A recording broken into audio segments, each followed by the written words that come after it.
We're here today on RailAgriculture.com. We're joined by Richard Phillips. He is the Executive Director of the Grain Growers of Canada. Welcome today, Richard. Thanks, John. Richard, we've got some potential labor unrest with one of our major rail lines in Canada. What's going on? Well, there's been a long negotiating process between CN Rail and their conductors, and they could not come to a negotiated settlement, and so they went to conciliation. The conciliator has worked with them and worked with them and worked with them, and has finally come to the conclusion there simply is no middle ground that can be found. It appears that both parties, both the union and the management, neither one of them trust each other. And so until either they're trust one another, work out a settlement, nothing else can happen. They've reached the critical point where they're past negotiating it all, and it appears both parties are prepared to just simply let it go to arbitration. What are we squabbling about? Is it just pay? No, this time it's mostly about hours of work and shift scheduling. There's a certain schedule set up now that allows people to be on call, requires them to be on call a certain amount of time. That is something the management wants to change. They've proposed some changes, and they've provided a number of assurances that it's not about cutting jobs, that it's about making things work better. The union has looked at it carefully and said, well, this looks like you're going to be cutting jobs, and it also requires us to be on call more, so we could be tired, and it could end up creating safety issues. And so I've looked through the conciliator's report. I've looked at both sides, and it's really, really hard to tell exactly, what's what in there.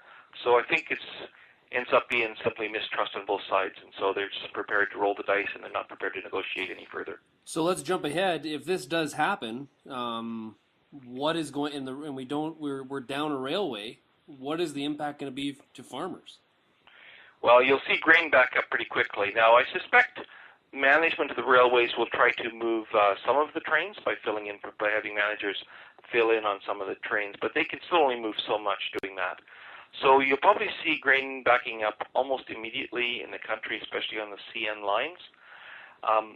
We could see once the terminals empty out at port position, then you'll see ships starting to sit in port and have demurrage charges accumulating. So there's several short-term costs to farmers. One is the cost of demurrage, which eventually works its back through the basis out of the farmers' pockets. And secondly, reduced delivery opportunities to sell your grain and improve your cash flow. So those are two immediate costs to farmers. Well, it seems in a lot of these sort of impasses that they either get solved very, very quickly, or sort of heels really dig in, and this goes on for a long time. If you had to guess, or what is kind of the what are the smart betting people saying at this point? Well, last time there was a strike, the government moved fairly quickly to introduce back to work legislation, and so we have written the Minister of Labor and asked her to have the legislation drafted and ready to put people two things: one, back to work. But secondly, at the same time, decide on what the dispute resolution process is going to be. Is it mandatory arbitration? Like, is it binding arbitration? What exactly is that going to be that's going to take to put the collective agreement in place? And to introduce both of those pieces immediately when the strike is called. Now, this is Parliament, and nothing happens immediately, but hopefully very quickly, meaning within a day or two, something could happen. To move legislation through Parliament, though, requires unanimous consent from time to time. So we have also written to the leader of the Liberal Party and the leader of the NDP Party to encourage them to also support that. So you would think that Parliament, whether you're Conservative, Liberal, or in the NDP, you think you could agree that this is bad for farmers? Or is this going to be some sort of haggling point as well?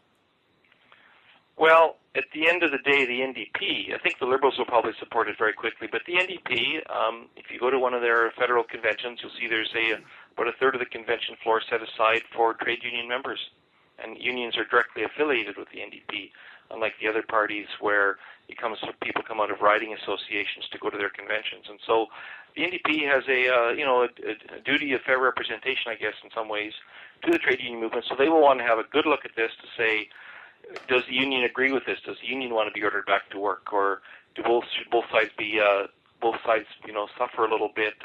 people go without wages and the railway goes without income, and sometimes that spurs people to negotiate. So I'm sure the NDP will take an extra day just to look at this. At the end of it all, I am confident they will support this moving ahead in a fairly quick timeline to get the railways back to work, because at the end of the day, the NDP also want to pick up rural seats in Western Canada, and they can't do that if the farmers are mad at them. Mm-hmm.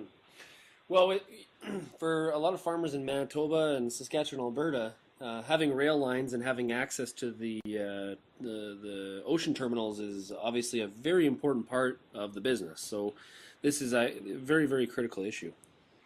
Yes, it is. But there's also some, in addition to the cash flow problems and the demurrage on the ships there's actually a longer-term concern that we have with the grain growers of Canada, and that is the loss of reputation and the loss of our reputation as a reliable supplier on a timely basis. So if we've got sales into a canola mill in Japan or a flour mill in China, the way the world tends to work now in the processing industry is it's just-in-time delivery, and they don't necessarily have a lot of surge or storage area at those mills. And so they have expectations that a ship is going to arrive with either wheat or canola on a certain date, which, as they unload it, will then fill their bins empty, so their mill never has to be shut down. If indeed a strike delays our exports, then those mills run into trouble, and they go off and they'll have to buy American wheat or Australian wheat to keep their plants running, and that's just the realities there. Once you allow your competitors' foot in the door like that, then you have to work to get the business back. And so there's not just the short-term costs here, but we really want people back at work and the grain moving so we don't lose any long-term customers as well. Is there a specific crop where you would be the most worried about that sort of situation? Well, no, I think there's concerns in all the crops, whether it's wheat going to flour mills, whether it's pulses going overseas to fill pulse markets, or whether it's canola being exported or canola oil being exported. It's the whole world is moved to more of a just-in-time delivery. So I think it affects all of the crops. Okay. Okay. Well, Richard, hopefully, if we do have a strike here, there will be back-to-work legislation, and there's not too much of interruption. And if there is a chance that Canada could lose some of its status as a very, very timely, just-in-time deliverer, we don't want to have a loss to reputation for sure. So hopefully this can get put behind us and we can move forward here. We're fairly confident of that. I don't think any politicians want to feel the wrath of the grain growers of Canada descending upon them. Well, that's why you get paid the big bucks. Okay, Richard. That's why I'm paid the big bucks. Yeah. Thanks a lot, and we'll talk to you very shortly in the future. Alrighty. Thanks, Sean.